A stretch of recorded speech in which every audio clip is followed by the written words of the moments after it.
આ તરફ સુરતના પલસાણામાં પણ વ્યાજખોરો સામે પોલીસે તવાઈ બોલાવી છે। પોલીસે 2 વ્યાજખોરોને પલસાણા 4 રસ્તાથી ઝડપી પાડ્યા છે। વ્યાજખોરોએ ફરિયાદીના પિતાને ધમકી આપી હતી। ફરિયાદીના પિતા તણાવના કારણે હાર્ટ એટેક આવતા લકવાગ્રસ્ત બન્યા હતા।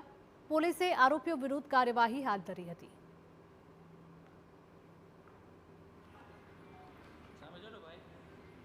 વિક્રમ ભરવાડ અને રાહુલ ભરવાડે વગર લાયસન્સે જે ઊંચા વ્યાજે પૈસા આપેલ તે બાબતે ગુનો દાખલ કરવામાં આવેલ છે અને તેઓની વિરુદ્ધ અલગ અલગ કલમ હેઠળ ગુનો દાખલ કરી તેઓની ધરપકડ કરવામાં આવેલ છે।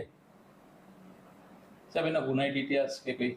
હા, ગુનાહિત ઇતિહાસમાં જે વિક્રમ ગગજીભાઈ ભરવાડ છે તેઓની વિરુદ્ધ સુરત સિટીમાં પુણા પોલીસ સ્ટેશનમાં ગુનો દાખલ થયેલ છે અને સરથાણા પોલીસ સ્ટેશનમાં મારામારીના ગુના દાખલ થયેલ છે।